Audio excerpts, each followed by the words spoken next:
तो मेरे प्यारे स्टूडेंट्स, अब अपन लोग पढ़ने वाले हैं डिपार्टमेंटल अकाउंटिंग के रिगार्डिंग। काफ़ी इजी टॉपिक है, काफ़ी इंटरेस्टिंग टॉपिक है। मैं इसे स्टार्ट करूँगा एक सिंपल से एग्जांपल के थ्रू, जिससे आपको इसका मीनिंग शॉर्ट में और इजीली समझ में आ सके। देखिए,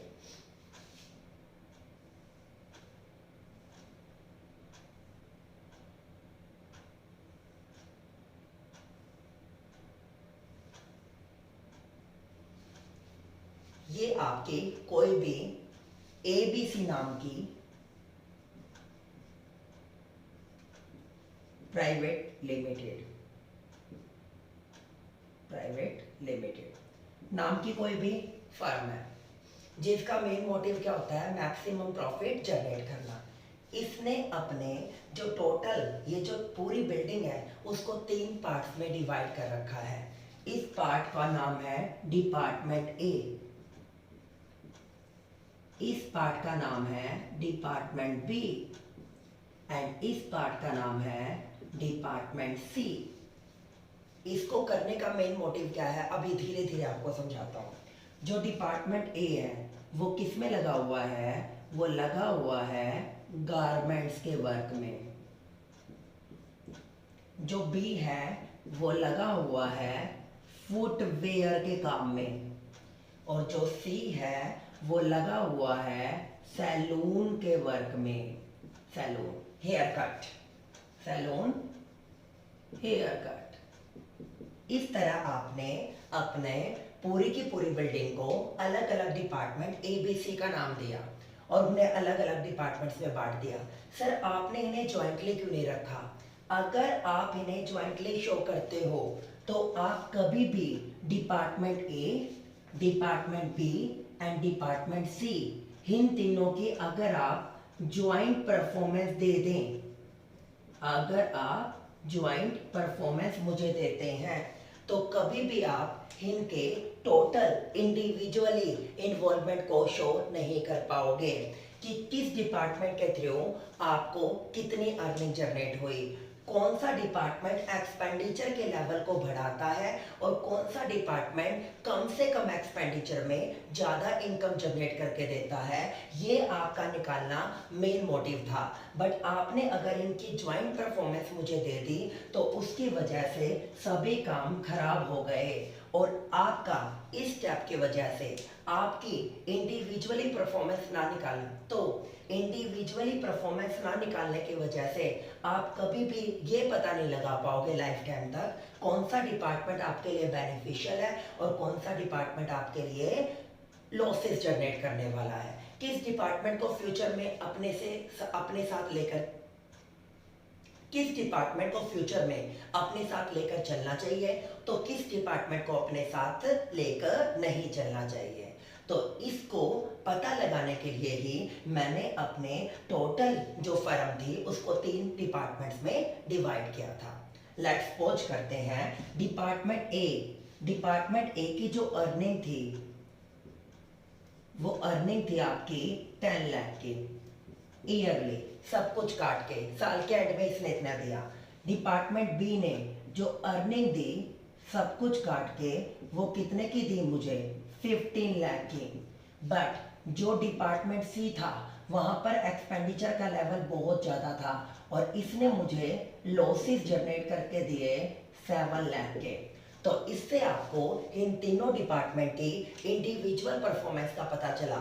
अब फ्यूचर में आपके ओनर को ये डिसाइड करना है कि सैलून के डिपार्टमेंट को आपको फ्यूचर में कैरी ऑन करना है या इसे क्विट करके बंद करना है। अगर उन्हें लगता है कि इसे एक और चांस मिलना चाहिए तो वो इसे कैरी ऑन करेंगे, वो इसे मूव ऑन करेंगे।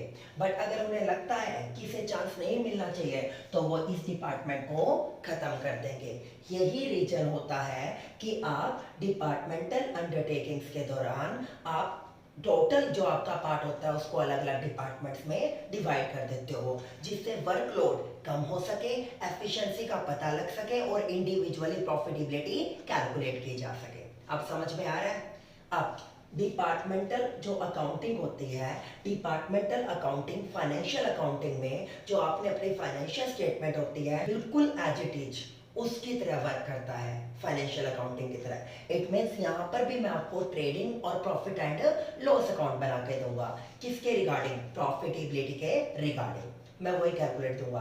सिर्फ आपका जो बेसिक डिफरेंस होता है वो आपके एक्सपेंसेज को लेकर होता है कि आपके जो इनडायरेक्ट एक्सपेंसेज हैं उन इनडायरेक्ट एक्सपेंसेज या जो डायरेक्ट एक्सपेंसेज, यहाँ पर जो एक बेसिक डिफरेंस आता है फाइनेंशियल अकाउंटिंग और डिपार्टमेंटल अकाउंटिंग के बिटवीन, वो सिर्फ एक सिंगल वर्ड को लेके होता है, वो होता है एलोकेशन, बंटवारे को लेके, कि आपके डायरेक्ट और इनडायरेक्ट एक्सपेंसेज जो भी क्रिएट हुए होंगे वो अगर इंडिविजुअली अलग अलग डिपार्टमेंट के निकले हैं तो आप उनको इंडिविजुअली डिवाइड कर सकते हो। बट अगर वो कंबाइंड एक्सपेंसेज होते हैं और वो तीनों डिपार्टमेंट से बिलोंग करते हैं तो उन्हें किस बिहाफ पर एलोकेट किया जाएगा, उस बेसिस ऑफ एलोकेशन को लेकर आपकी फाइनेंशियल अकाउंटिंग आपकी डिपार्टमेंटल अकाउंटिंग से अलग हो जाती है। क्योंकि फाइनेंशियल अकाउंटिंग में आप सीधा क्या करते थे, एक सिंगल फर्म होती थी, एक सिंगल अंडरटेकिंग होती थी, उसके सारे एक्सपेंसेज डायरेक्ट वाले ट्रेडिंग में और इनडायरेक्ट वाले प्रॉफिट एंड लॉस में। बट यहाँ पर आपको इंडिविजुअली तीनों को सेपरेटली अलग अलग एक्सपेंसेज एलोकेट करने हैं। तो उसके लिए आपको कुछ स्पेसिफिक बेस लेने पड़ेंगे जिसके बिहाफ पर आप अपने सभी के सभी एक्सपेंसेज वट एवर वो डायरेक्ट हो या इनडायरेक्ट हो उनको क्या कर सको, एलोकेट कर सको। तो अब इसके बारे में चर्चा करने के बाद मैं आपको कुछ रिमाइंड करवा दूं, कहीं तुम भूल ना गए हो आपकी फाइनेंशियल स्टेटमेंट को लेके, उसके रिगार्डिंग कुछ बात करते हैं फिर हम आगे बढ़ते हैं। फाइनेंशियल स्टेटमेंट सभी की सभी अंडरटेकिंग्स को अपनी क्या बनानी होती हैं, फाइनेंशियल स्टेटमेंट्स। फाइनेंशियल स्टेटमेंट में आपने क्या बनाया था, एक बनाया था आपने ट्रेडिंग अकाउंट और आफ्टर दैट प्रॉफिटेबिलिटी को निकालने के लिए आपने क्या बनाया था, प्रॉफिट एंड लॉस अकाउंट। याद आ रहा है? Trading account. ट्रेडिंग अकाउंट का जर्नली लिंक किसके साथ होता है, मैन्युफैक्चरिंग कंसर्न के साथ। इट मीन्स इसमें आपके ऑल डायरेक्ट एक्सपेंसेज जो मैन्युफैक्चरिंग से रिलेटेड होते हैं और ऑल डायरेक्ट इनकम्स को कंसीडर किया जाता है। और डायरेक्ट इनकम में सिंगल एक ही इनकम है, उसका नाम क्या होता है, सेल। आपकी डायरेक्ट इनकम में से डायरेक्ट एक्सपेंसेज को लेस करने के बाद जो भी नेट कंक्लूजन निकल के आता था वो क्या निकल के आता था, या तो हमारे सामने निकल के आते थे ग्रॉस प्रॉफिट्स या हमारे सामने निकल के आते थे ग्रॉस लॉस, और उसे आप किस में ट्रांसफर कर देते थे, प्रॉफिट एंड लॉस अकाउंट में। प्रॉफिट एंड लॉस अकाउंट का लिंक हमेशा किसके साथ जोड़ा गया, ऑल इनडायरेक्ट एक्सपेंसेज जिसका मैन्युफैक्चरिंग के साथ कोई कनेक्शन नहीं होता। माल के बनने के बाद जितने भी खर्चे होते थे वो किस में आते थे, प्रॉफिट एंड लॉस अकाउंट में। और क्या कंसीडर करते थे आप, ऑल इनडायरेक्ट इनकम्स, और इसकी हेल्प से आप क्या निकाल के देते थे मुझे, या तो नेट प्रॉफिट्स या नेट लॉस, ये निकलता था। ये हमने फाइनेंशियल स्टेटमेंट करी थी। फाइनेंशियल स्टेटमेंट को 2 पार्ट्स में डिवाइड किया था आपने। एक आपने क्या दिखाई थी वहां पे, अपनी इनकम स्टेटमेंट्स, जो किसको बताती है, किसी भी फर्म या एंटिटी के आपके किसी भी फर्म या इनकम स्टेटमेंट्स। एक आपने दिखाई थी इनकम स्टेटमेंट्स जो किसको बताती है, किसी भी एंटिटी की प्रॉफिटेबिलिटी के रिगार्डिंग। और सेकंड वन किसको रिप्रेजेंट करती है, फाइनेंशियल पोजीशन को। और फाइनेंशियल पोजीशन को रिप्रेजेंट करने वाली क्या होती है यहाँ पे, बैलेंस शीट। उसकी आपको पता ही है, 2 साइड बताई गई थी, first one is assets and second one is liability. पढ़ के आए थे, ठीक है, ये कर दिया। सर ये तो हमने कर लिया ना बेटा, आपने ये टॉपिक पढ़ लिया है। डिपार्टमेंटल अकाउंट में भी आप अलग अलग डिपार्टमेंट्स की क्या बनाते हो, प्रॉफिटेबिलिटी स्टेटमेंट। मैं यहाँ की बात नहीं कर रहा, मैं बात कर रहा हूँ इनकम स्टेटमेंट, क्योंकि ट्रेडिंग और profit and loss account both are considering किस में आते हैं, वो इनकम स्टेटमेंट्स में। आप अपना ट्रेडिंग और profit and loss account he maintain करते हो। किस केस में? डिपार्टमेंटल अकाउंटिंग के केस में। सिर्फ इनमें जो माइनर डिफरेंस होता है डिपार्टमेंटल अकाउंटिंग और फाइनेंशियल अकाउंटिंग में, उसमें माइनर डिफरेंस जो आता है वो ड्यू टू एलोकेशन होता है। Due to allocation. एलोकेशन का मतलब क्या होता है? डिस्ट्रीब्यूशन। डिस्ट्रीब्यूशन, बंटवारा करना। क्या करना? बंटवारा करना। सर इसमें क्या प्रॉब्लम आ रही है, मैं आपको बताऊंगा इसके regarding one by one. Financial statement आपने पढ़ ली, डिपार्टमेंटल अंडरटेकिंग की बेसिक इंट्रो आपने पढ़ ली, डिफरेंसेज आपने पढ़ ली है। अब मैं बात करता हूँ टाइप्स ऑफ डिपार्टमेंट्स को लेके। कितने टाइप के डिपार्टमेंट होते हैं? दो टाइप के जनरली डिपार्टमेंट्स होते हैं, इंडिपेंडेंट और डिपेंडेंट। जनरली हम क्या बोलते हैं? मैं सेल्फ डिपेंडेंट हूँ, मैं इंडिपेंडेंट हूँ, मैं अपने पैरों पे खड़ा हूँ या खड़ी हूँ, तो उसको क्या बोलते हैं? इंडिपेंडेंट। इंडिपेंडेंट डिपार्टमेंट्स वो डिपार्टमेंट्स होते हैं जहां पर कोई भी यूनिट सेल्फ डिपेंडेंट होती है और वो कभी भी इंटर डिपार्टमेंटल ट्रांसफर मूवमेंट्स को प्रमोट नहीं करती। इसमें कभी भी इंटर इंटर का मतलब बीच में, inter departmental transfer activities, no inter departmental transfer activities. It means दो डिपार्टमेंट के बिटवीन अपनी बेसिक रिक्वायरमेंट्स को पूरा करने के लिए कभी भी कोई भी डिपार्टमेंट टू डिपार्टमेंट कोई भी एक्टिविटीज नहीं होती। तभी इसको कौन सा नाम दिया गया? Independent department. डिपेंडेंट में क्या होता है? डिपेंडेंट डिपार्टमेंट हमेशा इंटर डिपार्टमेंट ट्रांसफर को प्रमोट करता है। ये हमेशा किसको प्रमोट करेगा? इंटर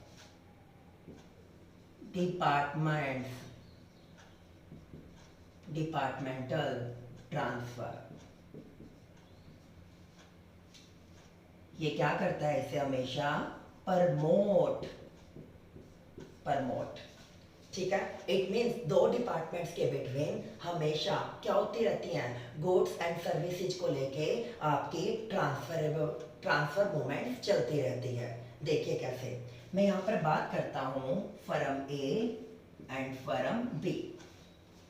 यहाँ पर तो मैं यहाँ पर बात करता हूँ department A and department B की। डिपार्टमेंट ए, ये कौन है? सेंडर किस चीज की सेंडिंग कर रहा है? ये गुड्स की, माल की। डिपार्टमेंट बी क्या है? रिसीवर। क्या कर रहा है? गुड्स को रिसीव करने लग रहा है।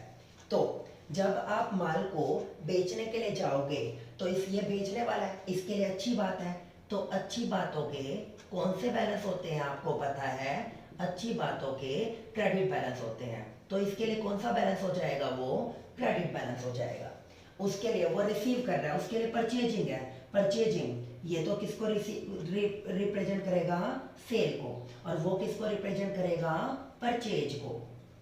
परचेज क्या होती है? बुरी बात। और बुरी बातों के कौन से बैलेंस होते हैं? Debit balance. यहां तक क्लियर है? तो जब वो सेंडिंग करेगा गुड्स की, तो सेंडिंग करते टाइम ये क्या करेगा? इसके लिए तो सेंडिंग है, इसने गुड्स को मैन्युफैक्चर किया होगा, तो ये किसको कंसीडर करेगा? ये कंसीडर करेगा कॉस्ट को। किसको? कॉस्ट को।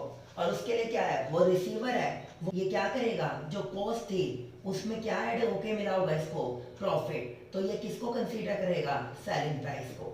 किसको कंसीडर करेगा? ये सेलिंग प्राइस को। तो इस तरह आप इंडिपेंडेंट डिपार्टमेंट्स और डिपेंडेंट डिपार्टमेंट्स के बिटवीन जो इंटरडिपेंडेंट ट्रांसफर होती है उसके बिहाफ पर क्या करते हो? डिफरेंशिएशन। क्लियर है? अब हम चलते हैं आगे। अब मैं आपको सबसे मेन पार्ट इसका करवाने वाला हूं, जिसको करने के बाद हमारे लिए न्यूमेरिकल क्वेश्चन करना बिल्कुल आसान हो जाएगा। इसकी थ्योरेटिकल पार्ट ज्यादा नहीं है, सिर्फ आपका जो मेन पार्ट है वो है बेसिस ऑफ एलोकेशन। एलोकेशन किसका करना है? एलोकेशन करना है उन एक्सपेंसेज का जो कंबाइंड है, जो म्यूचुअल है, जिनको आपने एलोकेट नहीं किया। तो अब मैं आपको उस बेसिस ऑफ एलोकेशन की टेबल के बारे में बताने वाला हूँ। देखिए, सबसे पहले मैं बात करता हूँ परचेजेस से रिलेटेड। जब आप माल किसी सप्लायर से परचेज करते हैं तो आपको क्या देना होता है? भाड़ा, फ्राइट, कैरेज, कैरेज इनवर्ड या कैरेज ऑन परचेज, सभी के सभी किससे रिलेटेड होते हैं? उसके आपके फेयर, भाड़े से रिलेटेड। ऑक्ट्रॉय, इंपोर्ट ड्यूटी या डिस्काउंट रिसीव। कई बार सप्लायर आपको कॉस्टिंग में आपने सीखा होगा, बल्क में खरीदने के लिए क्या करता है? प्रपोजल रखता है। अगर आप उसके प्रपोजल को एक्सेप्ट कर लो और आप ज़्यादा क्वांटिटी उससे खरीद लेते हो तो वो आपको क्या देगा? Heavy discount. या आपने अगर उसे परचेजिंग के दौरान इमीडिएटली पेमेंट की होगी तब भी आपको कैश डिस्काउंट मिला होगा, यह उस डिस्काउंट को रिप्रेजेंट करेगा। तो ये परचेजिंग से रिलेटेड है, तो इसका जो बेस होगा वो एलोकेशन का क्या बनेगी? Net purchases. और net purchases is equal to purchase minus purchase return. इसके बाद अगला टॉपिक है मेरा किससे रिलेटेड? सेल्स एक्सपेंसेस से related. Sales expenses, sales expenses माल की सेल को बढ़ाने के लिए जितने भी आपने एक्सपेंसेज किए वो क्या होंगे? Sales expenses. इसमें क्या आया? Advertisement, carriage on sale, carriage outward, bad debts, sales commission, sales manager salary, sales agent commission, ये सभी कौन है? जो किसी भी प्रोडक्ट की डिमांड को इंक्रीज करने के लिए एक्सपेंसेज करने का काम करते हैं। किसी भी प्रोडक्ट की, ये सभी कौन है? किसी भी प्रोडक्ट की डिमांड को बढ़ाने के लिए होने वाले एक्सपेंसेज के सोर्सेज। तो इनका जो एलोकेशन का सोर्स होगा वो क्या होगा? जो इनका जो सो तो इन सो इनका एलोकेशन का जो मेन बेस होगा वो क्या होगा? Net sale is equal to sales minus sales return. फिर मैं बात करता हूँ, अगर मशीनरी को लेके कोई बात होती है, मशीनरी को कॉन्टिन्यूसली यूज करोगे तो कंजप्शन की वजह से क्या हो जाएगी? डेप्रिशिएट। आपको क्या करवानी पड़ेगी? रिपेयरिंग। और आप फ्यूचर के डिजास्टर से बचाने के लिए क्या करवाते हो? इंश्योरेंस। इनमें से कुछ भी आपको पे करना पड़ जाए वो किसके ब्याह पे दिया जाता है? वैल्यू और कॉस्ट ऑफ मशीनरी के ब्याह पर। फिर बात करते हैं हम आपकी एक्सपेंसेज ऑन इलेक्ट्रिसिटी। अगर आपने इलेक्ट्रिसिटी चार्जेस दिए हैं वो किसके ब्याह पर होता है? आपकी हीटिंग, आग से रिलेटेड, किसी भी चीज को ज्वाला, आग देना। दूसरा लाइटिंग, ये किसके ब्याह पर होता है? एनर्जी कंजप्शन के ब्याह पर, आपने कितनी एनर्जी कंज्यूम की है। ठीक है, अब हम इसी के कुछ अनदर टॉपिक पढ़ेंगे आगे फिफ्थ पॉइंट से। देखिए पॉइंट नंबर फिफ्थ में क्या आता है आपका? Fixed expenses. फिक्स्ड एक्सपेंसेज का मतलब जिसके ऊपर प्रोडक्टिविटी के इंक्रीज और डिक्रीज होने का कोई इम्पैक्ट नहीं पड़ता, वो कांस्टेंट आपको पे करने हैं। इकोनॉमिक्स में भी पढ़े, कॉस्टिंग में भी पढ़े। इंश्योरेंस ऑफ, आपने लैंड एंड बिल्डिंग का इंश्योरेंस करवाया फ्यूचर की अनसर्टेनिटी से बचने के लिए। रेंट आपको पे करना पड़ेगा, चाहे आप अपनी बिल्डिंग को बंद रखो चाहे चालू रखो। टैक्सेज पे करने पड़ेंगे आपको। ये किसके ब्याह पर होते हैं? आपके फ्लोर एरिया के ब्याह पर, कितना एरिया आपने ऑक्यूपाइड किया उसके ब्याह पर। उसके बाद एडमिनिस्ट्रेशन। एडमिनिस्ट्रेशन का मतलब क्या होता है? आपका पेपर वर्क, जो आप क्या करते हो? सारा का सारा फॉर्मेलिटीज पूरी करते हो, डॉक्यूमेंट्री। उसमें क्या आएगा? सैलरी ऑफ मैनेजर, मैनेजर करेगा मैनेजरियल वर्क। सेकंड डायरेक्टर, जो उसके ऊपर क्या रखता है? ऑब्जर्वेशन। तो इनको आप टाइम बेसिस के ब्याह पर monthly, weekly, yearly, half yearly, quarterly, उसके ब्याह पर आप क्या पे करने वाले हो?